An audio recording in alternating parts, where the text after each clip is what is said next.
Bom dia, boa tarde, boa noite, pessoal. Vamos dar continuidade na nossa aula. Hoje retrataremos sobre a questão do planejamento familiar. Na aula passada, nós falamos sobre o Programa de Assistência Integral à Saúde da Mulher, o PASME. E esse programa, ele também teve como objetivo o debate sobre a questão do planejamento familiar em nosso país, tendo sido incorporado ao conjunto das ações de saúde previstas por este programa. É aí que entra a questão do planejamento familiar, que, como o próprio nome indica, se refere ao planejamento da família e pressupõe-se que cada cidadão deva gozar de plena liberdade para planejar o tipo de família que deseja constituir, inclusive no que diz respeito ao número de filhos que a pessoa, que o casal quer obter. O pressuposto básico também é o de que todas as pessoas têm o direito à livre escolha dos padrões de reprodução que lhes convenham como indivíduos ou casais. Vale ressaltar também, pessoal, a questão dos direitos sexuais reprodutivos. O que isso significa? Os direitos sexuais, eles envolvem os de viver plenamente a sexualidade, de ter relação sexual independente da reprodução, de ter educação sexual e reprodutiva, bem como o direito ao sexo seguro, entre outros direitos.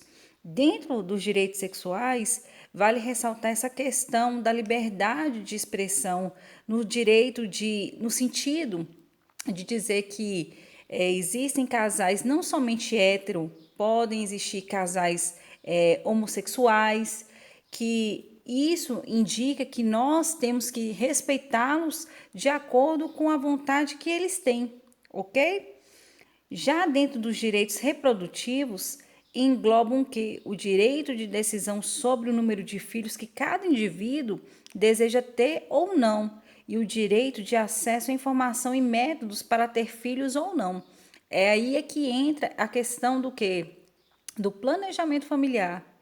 Vai caber cada casal, seja ele heterossexual, seja ele homossexual, a quantidade de filhos, se eles querem ter o aumento da prole ou então o controle dessa prole, se eles desejam ter um aumento de filhos, se eles querem ter filhos se o casal não tem filhos, ou se eles não querem de forma alguma, se eles querem evitar. É aí que vamos começar então a questão do quê? A questão dos métodos contraceptivos que são acessíveis dentro do nosso SUS.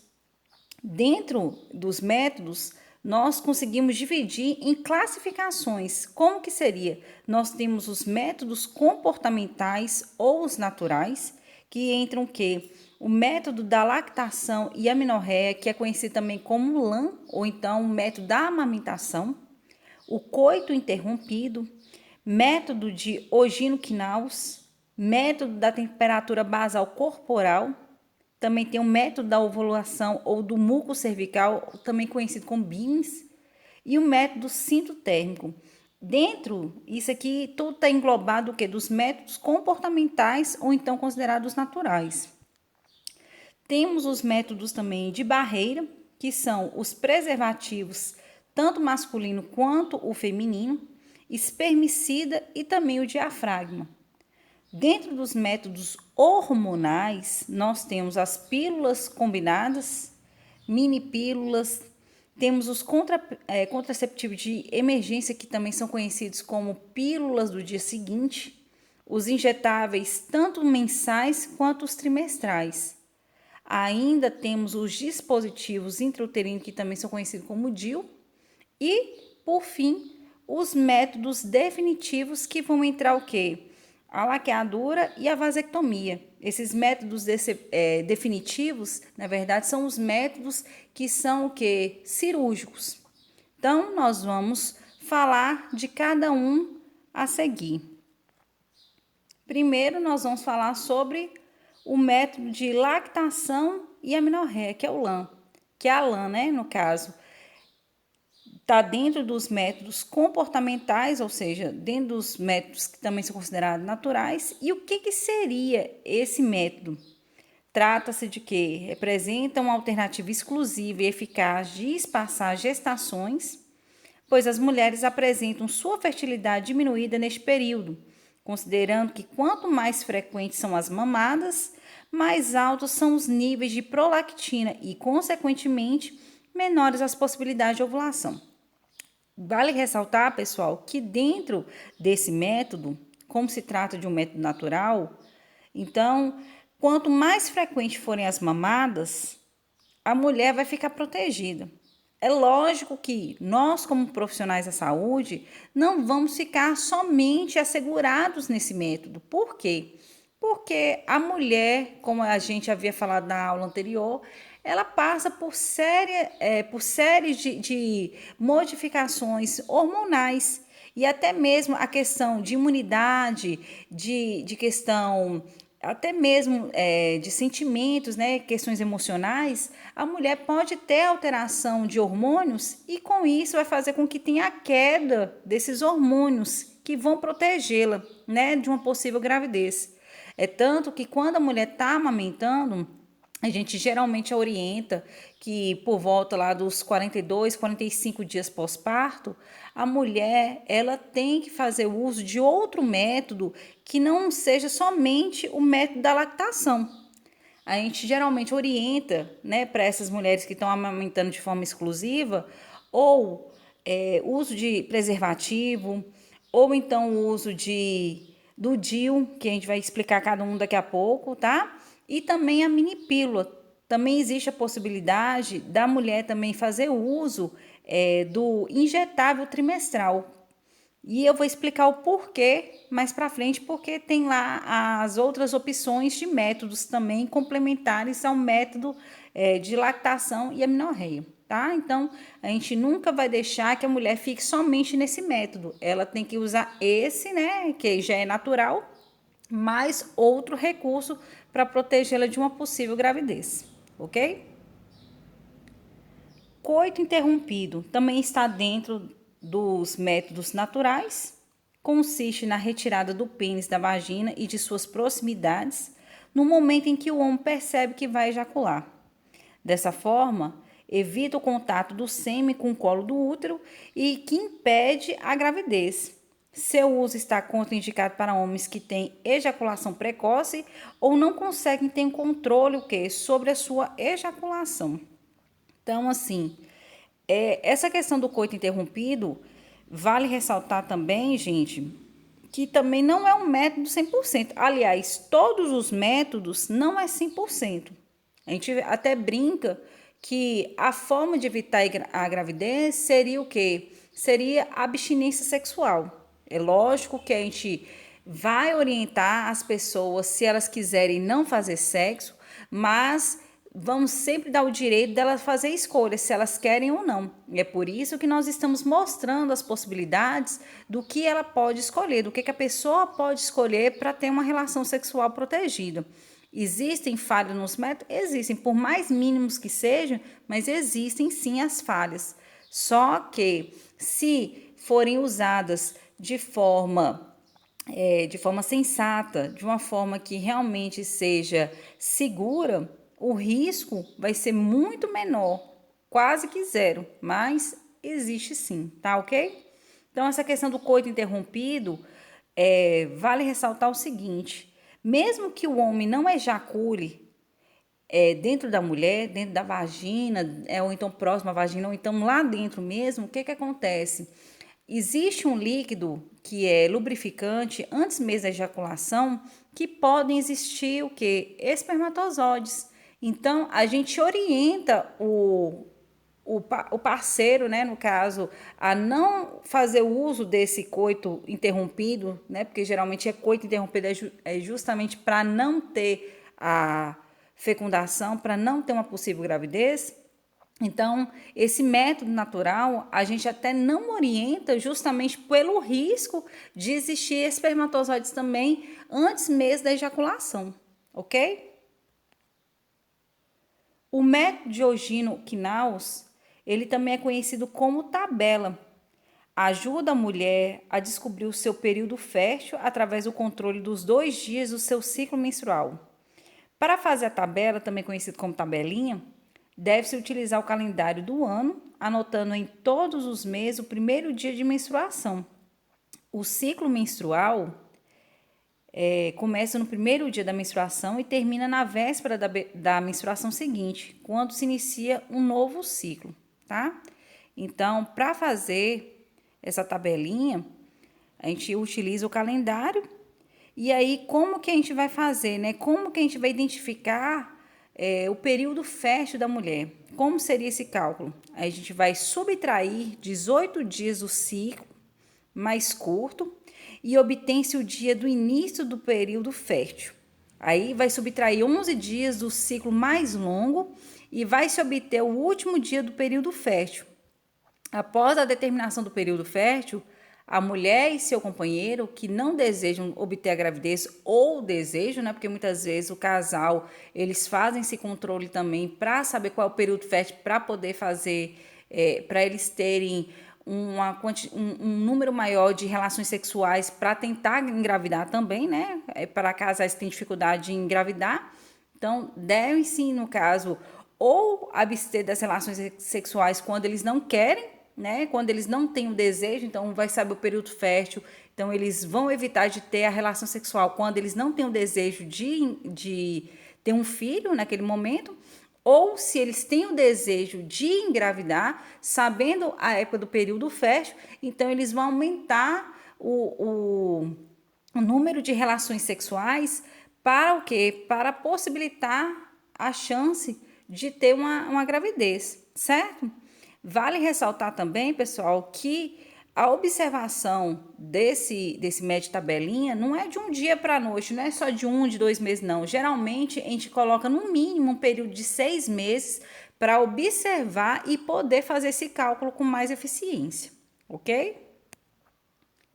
O método da temperatura basal corporal permite identificar o período fértil por meio das oscilações de temperatura que ocorrem durante o ciclo menstrual, com o corpo em repouso, ou seja, a mulher vai estar quietinha, vai estar deitadinha lá, tá? Antes da ovulação, a temperatura do corpo da mulher permanece em nível mais baixo. Após a ovulação, com a formação do corpo lúteo e o consequente aumento da produção de progesterona, que tem efeito hipertérmico, ou seja, o aumento da temperatura, a temperatura do corpo se eleva ligeiramente e permanece assim até a próxima menstruação. Deste modo, o aumento da temperatura indica que a ovulação já aconteceu, ok? Então, como é que vai se construir a tabela ou então o gráfico de temperatura? Vai ser construída a partir do primeiro dia do ciclo menstrual, que vai verificar, deve ser verificada e anotada a temperatura todos os dias antes de se levantar da cama, depois de um período de repouso de 3 a 5 horas, usando-se sempre o mesmo termômetro. A temperatura deve ser verificada sempre no mesmo local, ou seja, a mulher vai ter que escolher se vai ser na via oral, ou seja, na boca, se vai ser na via retal ou então na via vaginal. A temperatura oral deve ser verificada em um tempo mínimo de 5 minutos e as temperaturas retais ou então temperatura retal ou então vaginal tem que ser no mínimo de 3 minutos, observando sempre o que? O mesmo horário para que não haja alteração do gráfico de temperatura. Caso a mulher esqueça de verificar a temperatura em um dia, por exemplo, deve recomeçar todo o processo, todo o ciclo, tá? E aí é indicado então que espere para que comece o quê? No próximo ciclo menstrual. Registrar a temperatura a cada dia do ciclo em um papel quadriculado comum, em que as linhas horizontais, ou seja, essas linhas que são deitadas, tá? Referem-se o quê? Às temperaturas, e as verticais, que são essas que são em pés, são os dias do ciclo. Após a marcação, a mulher vai ligar os pontos referentes a cada dia, formando uma linha que vai do primeiro dia ao segundo, do segundo ao terceiro, do terceiro ao quarto e assim por diante, ok? Método da ovulação ou do muco cervical, também conhecido como Billings. É um método que indica o período fértil por meio das características do muco cervical e da sensação de umidade por ele provocada na vulva. O muco cervical é produzido pelo colo do útero, tendo como função umidificar e lubrificar o canal vaginal. A quantidade de muco produzida pode oscilar ao longo dos ciclos. Para evitar a gravidez, é preciso conhecer as características do muco. Isso pode ser feito observando diariamente a presença ou a ausência do muco através da sensação de umidade ou secura no canal vaginal através da limpeza da vulva com papel higiênico antes e após urinar. Essa observação, pessoal, pode ser feita visualizando a presença do muco na calcinha ou através do dedo no canal vaginal. Lembrando o seguinte, pela figurinha aí, a gente está vendo o seguinte, quando a mulher ela está assim no período fértil, geralmente a secreção dela fica parecendo como clara de ovo. Se ela colocar no dedo igual na figura aqui, vai pegar e ter um movimento elástico. Então, mostra que nesse momento a mulher está no período fértil. Na primeira figurinha aí, ó, quando a mulher coloca a secreção e ela não tem assim essa elasticidade do muco, fica em um dedo em outro e não aparece parecendo clara de ovo mesmo, então mostra que ela não se encontra no período fértil. Então, logo após o término da menstruação, tem-se em geral uma fase seca, que é chamada de fase pré-ovulatória. Quando aparece muco nessa fase, geralmente ele é opaco e pegajoso.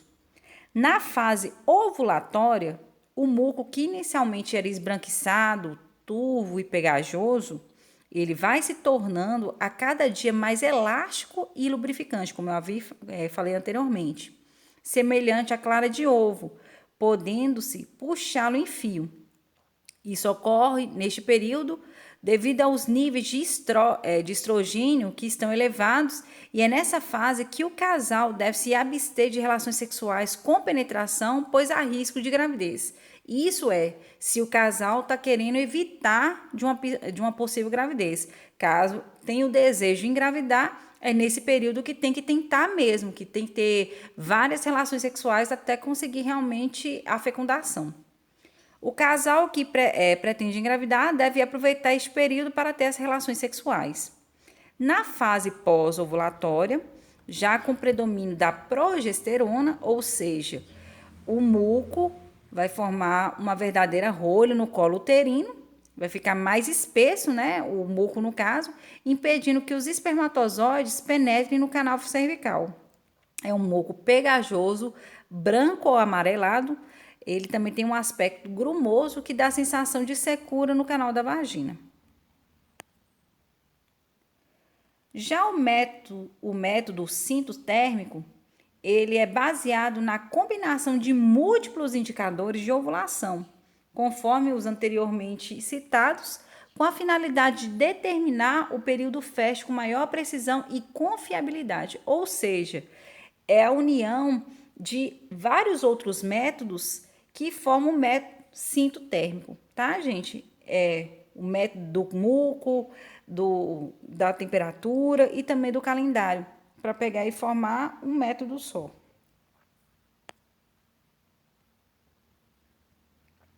Vamos agora falar sobre os métodos de barreira. O primeiro que nós temos aqui se trata do preservativo masculino, que ele também é conhecido como camisinha ou condom masculino. É uma capa de látex bem fina, porém resistente, é descartável, que recobre o pênis completamente durante o ato sexual. Evita a gravidez, impedindo que os espermatozoides penetrem no canal vaginal, pois retém o sêmen ejaculado. Lembrando também, gente, que o único método contraceptivo capaz de evitar todo e qualquer IST, ou seja, infecção sexualmente transmissível, é a camisinha, é o preservativo masculino ou então feminino, tá? Então, todas as vezes que a gente for orientar aos nossos pacientes sobre a questão dos métodos contraceptivos, vale ressaltar não só um tipo de método, é melhor a gente fazer sempre dupla proteção. O que seria dupla proteção, professora? Preservativo mais outro método, tá? Porque, voltando a reforçar, preservativo, tanto feminino quanto masculino, é o único método que previne de doenças, de infecções sexualmente transmissíveis, tá? Sem esse método, no caso, seria só o quê? Para evitar IST, seria abstinência sexual.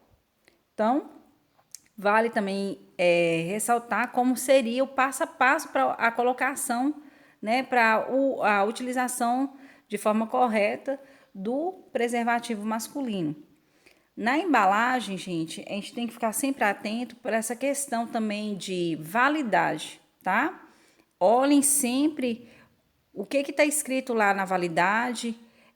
Se tiver vencido, por favor, não utilizem, porque muito provavelmente pode ter algum problema no ato sexual lá, pode ser que ela rasgue, ela tenha algum problema lá, né, a camisinha.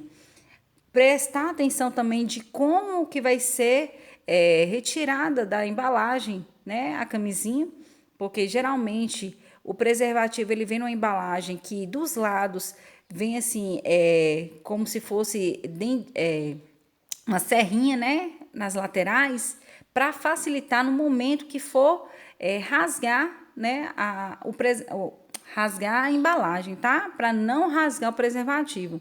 Nunca utilizar a boca, né, o dente para poder fazer isso, né, para rasgar a embalagem, porque pode correr o risco de rasgar com o dente, tá? E quando for colocar, prestar sempre a seguinte questão. Geralmente, na ponta do preservativo tem uma pontinha de nada. O ideal é que a gente tire o ar. Como que a gente vai tirar o ar? A gente vai apertar aquela pontinha e girar. No que for girar, logicamente, o pênis ele tem que estar ereto, né? Ele tem que estar realmente ereto para poder fazer com que deslize o preservativo. Vai deslizar até a base do pênis, tá? Quando terminar o ato sexual, que vai estar com a secreção lá dentro, né? Com o gozo propriamente dito, dentro do preservativo, ter o cuidado para não deixar escorrer. Vai tirar de qualquer jeito? Ele tem que esperar o pênis ficar amolecido? Não. Tem que deixar, logo em seguida, quando terminar o ato sexual, é interessante tirar, porque ele ainda está assim, ainda meio ereto. Então, tira nesse momento. Tenha o cuidado de amarrar para não sair a secreção. E pode jogar isso em qualquer local? Não. Principalmente dentro de vaso sanitário não deve ser jogado, porque pode acontecer entupimento, viu, gente? Então, cuidado com os locais onde for desprezar o preservativo depois de utilizado. O ideal é que retire, depois enrole no papel higiênico, se possível, e coloque, né? Jogue dentro do lixo, da lata do lixo, tá? Nunca jogue em terrenos baldios, porque já aconteceu, infelizmente, de crianças, porque elas são muito, assim, curiosas, de criança encontrar preservativo e elas colocarem isso na boca, pelo amor de Deus. Então, tenham cuidado, sejam conscientes mesmo do que vocês estão fazendo, tá? E orientem também isso quando vocês estiverem nos seus locais de serviço, como profissionais da saúde, para terem também, né, para a população ter esse cuidado, ter o momento lá de prazer, mas não esquecer também das responsabilidades, ok? E aí, a mesma coisa, as mesmas orientações eu falo em relação ao preservativo feminino. O cuidado depois de ser utilizado para ter esse cuidado em jogar em local que é adequado, né, dentro da lata do lixo, enrolar, né, o preservativo depois que for utilizado, não jogar dentro de vaso sanitário, nem em terreno baldio, nem em qualquer outro lugar que não seja um local apropriado para o desprezo mesmo desse preservativo. E vamos falar então como seria o preservativo feminino. Ele é feito de poliuretano, tem a forma de um saco de aproximadamente 25 centímetros de comprimento, com 2 anéis flexíveis, um em cada extremidade. O anel menor fica na parte fechada do saco e é este que deve ser introduzido no canal vaginal, pois irá encaixar no colo uterino. Ou seja, o anel que é fechado, pessoal, que vai ser introduzido onde? Na parte interna da vagina, porque é lá que vai ter a proteção para que não tenha o quê? Não tenha o contato do sêmen com o colo uterino, tá? O anel maior, ele vai ficar com as bordas para fora, né, da região vaginal, e deste modo a camisinha feminina se adapta e recobre internamente toda a vagina. Eu peço que vocês depois deem uma olhada, porque aqui no slide ficou pequena a letra, mas vocês deem uma olhada na apostila de vocês, o passo a passo de como que tem que ser introduzido a camisinha feminina. Não é um bicho de 7 cabeças, mas é interessante que todos vocês tenham conhecimento de como que tem que ser feito essa introdução, de como que tem que ser desprezado, retirada também da mesma forma. Não tem dificuldade também para retirar e ser jogada em um local apropriado também, como foi falado em relação ao preservativo masculino, ok? Espermicida são produtos colocados no canal vaginal antes da relação sexual. O espermicida atual forma uma película que recobre o canal vaginal e o colo do útero, impedindo a penetração dos espermatozoides no canal cervical e bioquimicamente imobilizando ou destruindo os espermatozoides, impedindo dessa forma a gravidez. Lembrando novamente que o único método que evita de ter uma IST é o preservativo, tá, gente? Tanto masculino quanto feminino. Espermicida, no caso aqui, vai só ajudar nessa questão de evitar a gravidez, mas não vai evitar de uma possível infecção, se tiver esse risco mesmo, tá ok? Então, vale lembrar o que pode ser apresentado de formas como creme, geleias, óvulos e espumas. Em nosso meio, geralmente, a geleia é o espermicida mais conhecido. Deve ser colocada na vagina com auxílio de um aplicador. A mulher deve estar deitada e, após a colocação do medicamento, não deve levantar mais para evitar que o produto, né, não escorra. O aplicador contendo o espermicida deve ser inserido o mais profundamente possível no canal vaginal, que vai fazer com que dessa forma os espermaticidas se apresentem sob as formas de óvulos e devem ser colocados com o dedo ou com o aplicador próprio até o fundo do canal vaginal.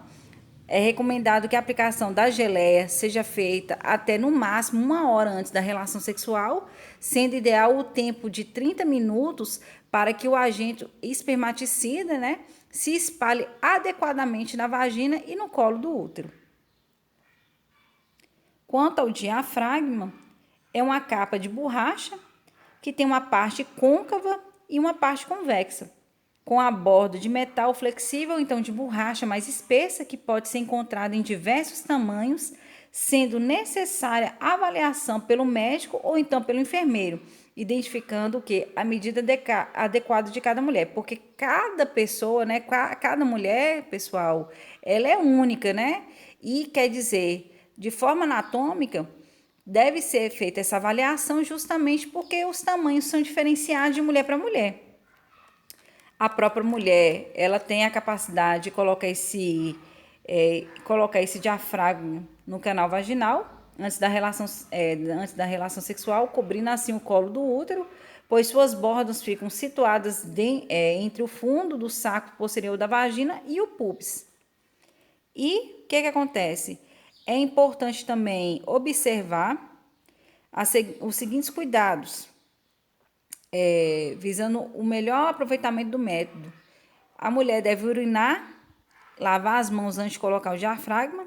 A bexiga cheia, ela pode dificultar a colocação. Antes do uso, observá-lo com cuidado, inclusive contra a luz, para identificar se há possíveis furos ou outros defeitos. Se a borracha do diafragma ficar enrugada, ele deverá ser trocado imediatamente. O espermaticida, aquele método que a gente viu anteriormente, só é atuante para ejaculação. Caso aconteça mais de uma, deve-se fazer uma nova aplicação do espermaticida por meio do aplicador vaginal, sem retirar o diafragma. Lembrando também que o diafragma só deverá ser retirado de 6 a 8 horas após a última relação sexual, evitando o quê? Evitando o uso de duchas vaginais nesse período. O período máximo que o diafragma pode permanecer dentro do canal vaginal é de 24 horas. Mais que isso, pessoal, pode favorecer infecções. Agora nós vamos falar sobre os métodos hormonais. O que é isso? Eles constituem o quê? Uma barreira também para a mulher. Na verdade, não é nenhuma barreira. Barreira é aquela forma que a gente falou anteriormente. Seria uma forma de evitar uma possível gravidez. São usados hormônios esteroides sintéticos, similares àqueles produzidos pelos ovários da mulher. Nós vamos começar pelas pílulas combinadas. Elas contêm em sua fórmula uma combinação de estrógenos e progestógenos durante todo o ciclo, numa série de 21 comprimidos. Atuam como contraceptivo basicamente através da inibição da ovulação, mas também provocam alterações no muco cervical, tornando hostil a espermomigração. Provocam ainda alterações do endométrio, que dificultam a anidação e criam alterações na motilidade das tubas uterinas, dificultando o quê? A captação do óvulo. Ao utilizar este método, deve-se, no primeiro mês de uso, tomar o primeiro comprimido da cartela até o 5º dia do ciclo, né? Vamos supor, pessoal, a mulher chegou na unidade de saúde falando que ela tinha um desejo de fazer o uso de pílula. Ela pode usar de imediato, a gente vai ter que verificar, tanto que ela vai passar não somente para esse método, mas todo e qualquer método, ela vai ser avaliada para ver se a condição de saúde dela condiz com esse método contraceptivo que ela tem desejo de fazer uso. Método hormonal, geralmente, mulheres que têm risco de trombose, mulheres que têm risco de pressão alta, né? Se elas tiverem um desses dois critérios, no caso, ela não pode fazer o uso de pílulas. Elas não podem fazer uso de métodos hormonais, porque podem problematizar justamente por conta dos hormônios sintéticos que existem nos comprimidos. Vamos voltar. Vamos supor que a mulher tem o interesse e ela pode fazer o uso da pílula.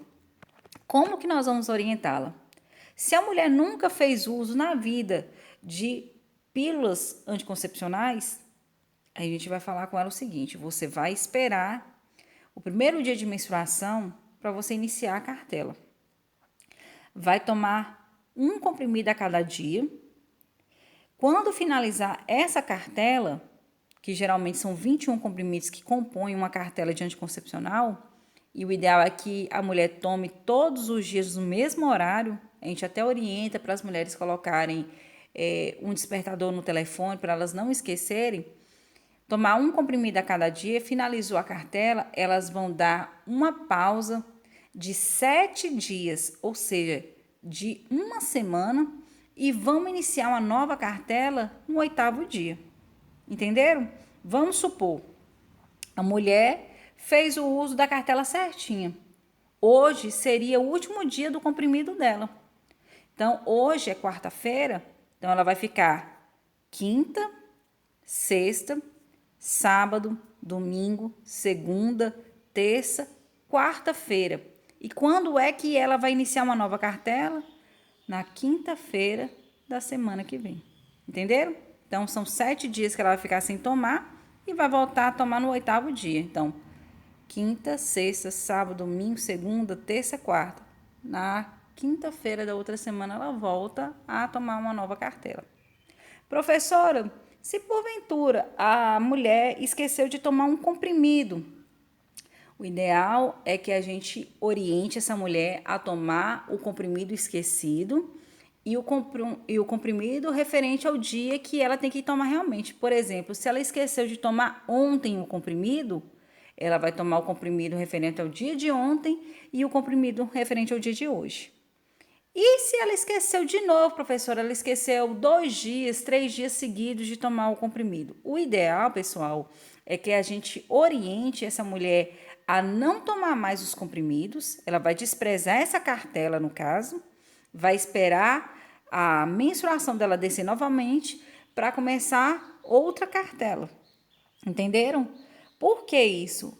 É melhor a gente se assegurar, porque quando a mulher faz uso de métodos hormonais, ela também fica à mercê de oscilação também do que? Do ciclo menstrual. Então, se ela não tomou do jeito correto, a gente vai pedir que ela despreze essa cartela e inicie uma nova cartela no próximo ciclo. No caso, vai esperar a menstruação dela vir novamente para iniciar uma nova cartela. É o mais seguro. E reforçar que, se ela tiver um companheiro, se ela tiver uma vida sexualmente ativa, para ela ficar usando preservativo durante esse período que ela for esperar para iniciar uma nova cartela, tá? Porque ela corre o risco de engravidar durante esse período de espera também, ok? A mini pílula, ela consiste em uma baixa dose de progestógeno puro, de uso contínuo, uma série de 35 comprimidos. Seu mecanismo de ação se exerce através das alterações que provoca no desenvolvimento do endométrio, diminuição da motilidade das trompas e espessamento do muco cervical, tornando impróprio a espermomigração. Lembrando também, pessoal, o seguinte: a mini pílula, ela não impede a ovulação.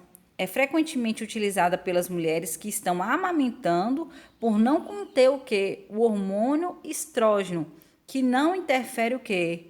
Que não interfere assim na produção do leite. Então, é por isso que eu havia falado anteriormente que as mulheres que estão em aleitamento materno exclusivo, o ideal é que elas utilizem um desses métodos, além da amamentação, que é um método natural, fazer o uso, por exemplo, da mini pílula, porque é um método anticoncepcional hormonal que consiste somente de quê? De progesterona. Não tem o estrógeno que poderia atrapalhar a produção do leite.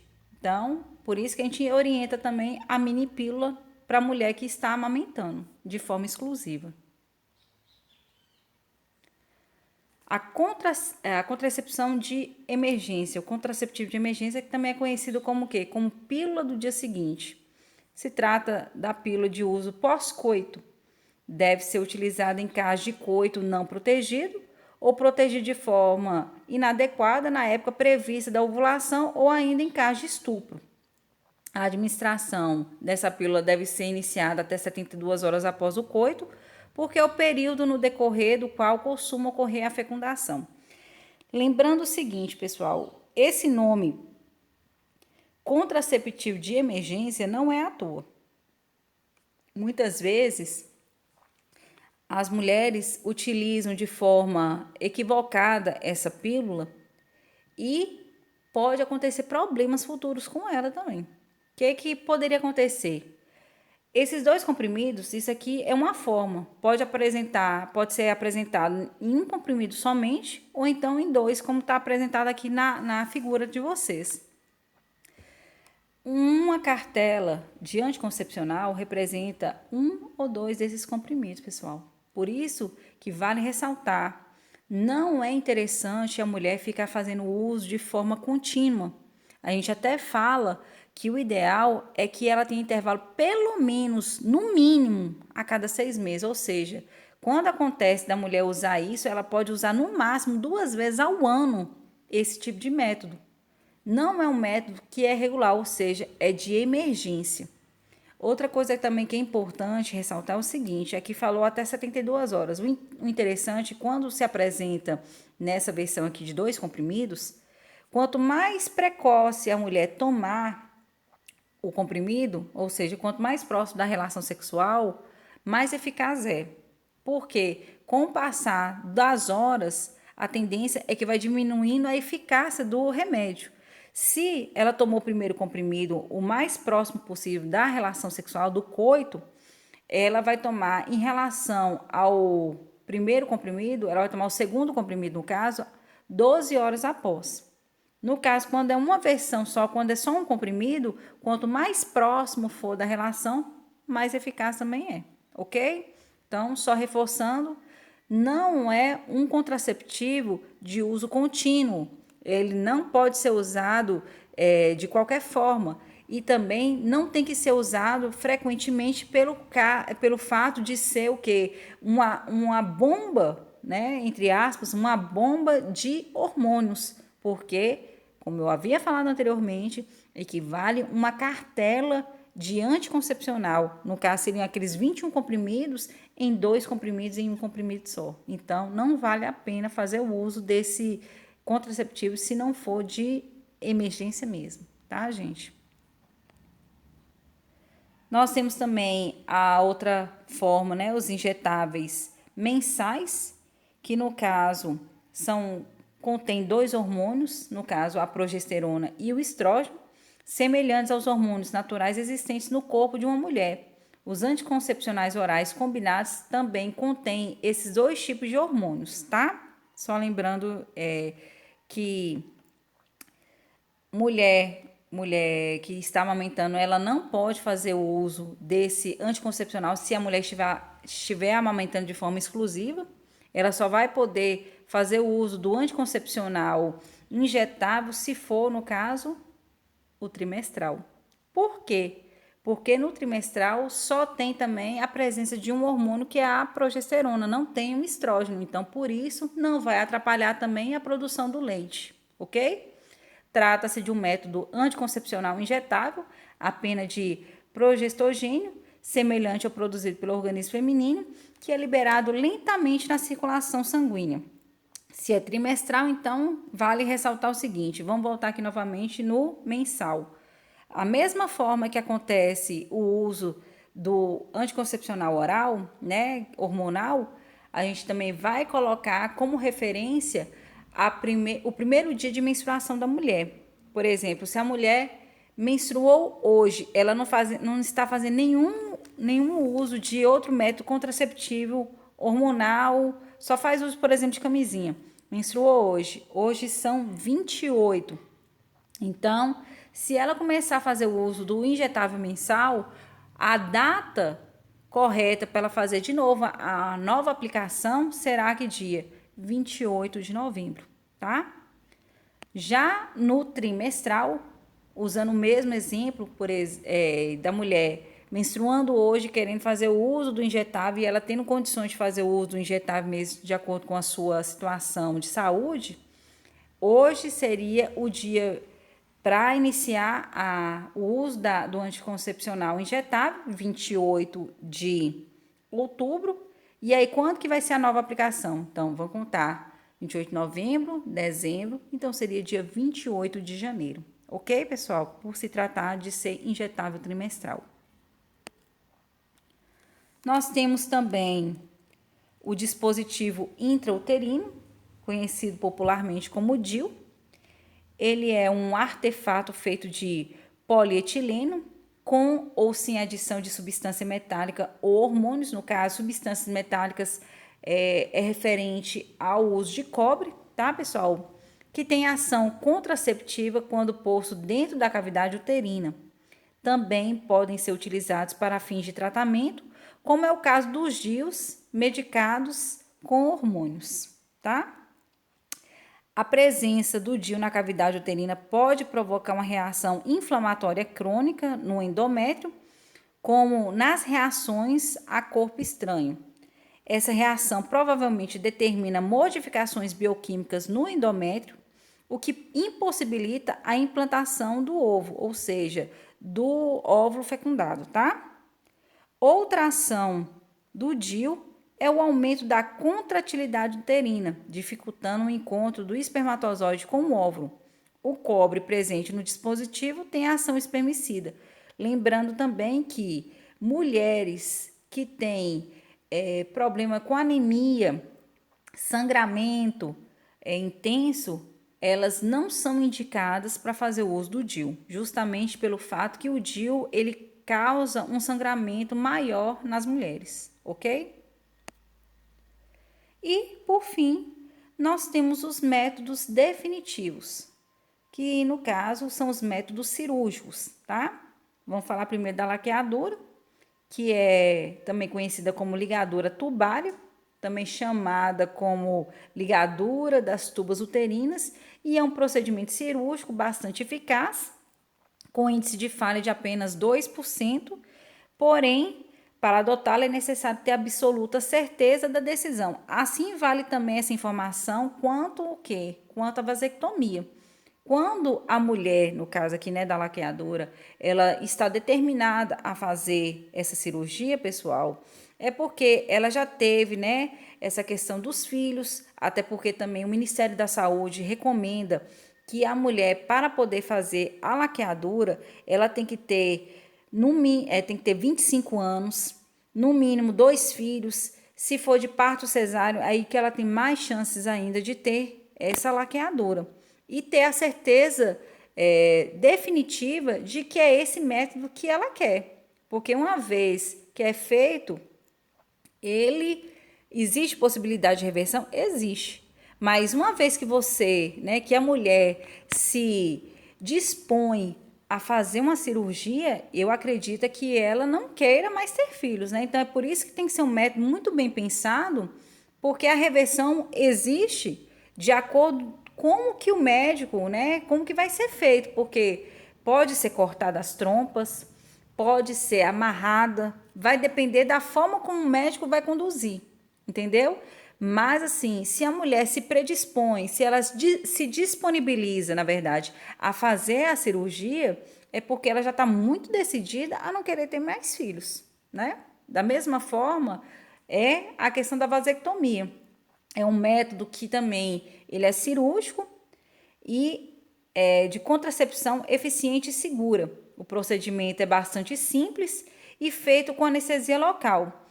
Consiste em cortar e ligar os ductos deferentes, 2 pequenos tubos que saem de cada um dos testículos e por onde passam os espermatozoides no momento da ejaculação. Da mesma forma, né, as orientações que é feita a laqueadura, a vasectomia também. Ela, em relação à laqueadura, a vasectomia, é um procedimento mais simples. É tanto que quando a gente está fazendo planejamento familiar, o ideal é que homens também fizessem parte dessa reunião para a gente orientá-lo, porque muitas vezes, por conta de preconceito, os homens não fazem, eles não se disponibilizam a fazer essa cirurgia que é mais simples do que a laqueadura, por medo e também por preconceito. Porque popularmente as pessoas acreditam que homens que são vasectomizados, eles não têm potência sexual, eles ficam impotentes, na verdade. E o que acontece? Isso não é verdade. Eles não perdem essa questão da libido sexual por conta da vasectomia. Então, seria bacana se os homens tivessem ainda mais conhecimento, e isso é até uma forma de mostrar também amor pela mulher, porque se trata de um procedimento mais simples, enquanto que a laqueadura é uma cirurgia, né? É uma cirurgia que vai cortar a mulher e tudo mais, e a mulher vai ficar mais debilitada, ela vai ficar, né, em repouso, igual ela tivesse passado por uma cesárea. Já a vasectomia não. O homem, uma vez que ele faz o procedimento, no mesmo dia, horas depois, ele sai, porque é um procedimento muitas vezes até ambulatorial, não precisa ficar internado e tudo mais dentro de um hospital. Ele sai no mesmo dia e faz as atividades dele, é lógico, com uma certa restrição nos primeiros dias, e depois volta tudo ao normal. Já a laqueadura não, é uma cirurgia mais complexa. Então, se os homens passassem a participar mais de reuniões de planejamento familiar, se inteirasse mais desse conceito, muitas vezes a mulher não teria que ficar passando por procedimentos tão complexos e colocando até em risco também a própria vida. Sendo que existem outras formas também, né, de preservá-la. Lembrando também o seguinte, pessoal, em relação à vasectomia, é sempre interessante também informar, isso lá é onde o homem faz esse procedimento, fazer o seguinte: tem que falar com eles que eles vão ter que fazer depois espermograma para ver como que está a quantidade dos espermatozoides que estão caindo, orientá-lo também na questão do uso de preservativo nas primeiras relações sexuais que ele tiver, porque pode ficar também sêmen, ficar espermatozoide no canal, e aí quando ele for ejacular, ainda existe espermatozoide e acabar engravidando a mulher também.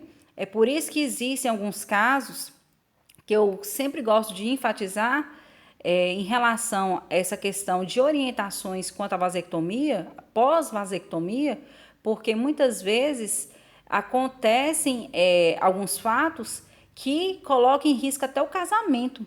Já aconteceu no local onde eu já trabalhei, não na minha unidade, mas na cidade onde eu trabalhei, de o homem ser vasectomizado e a mulher dele aparecer grávida. Ele achou que a mulher ela tinha sido infiel a ele e meses depois, né, quando a criança nasceu, eles fizeram o exame de DNA e constatou que o filho era realmente do homem que fez a vasectomia. Muito provavelmente foi isso que aconteceu. Ele fez a vasectomia e aí não orientá-lo, não deram a orientação certa para que ele usasse o preservativo após, né, o procedimento. Ele fez relação sexual com sua mulher e ela acabou engravidando. Então, vale ressaltar essa questão de orientações. Sempre é importante essa questão de informação. Quanto mais conhecimento a gente tiver, mais detentor de conhecimento, de informações a gente vai ser, tá? Eu encerro por hoje. Estudem, espero que tenha ficado claro todas as informações. Novamente, me coloco à disposição se vocês tiverem algum tipo de dúvida, tá? Gente, pode me perguntar no privado mesmo, lá no PV lá do WhatsApp. E não se esqueçam, a luz do mundo é o poder do conhecimento.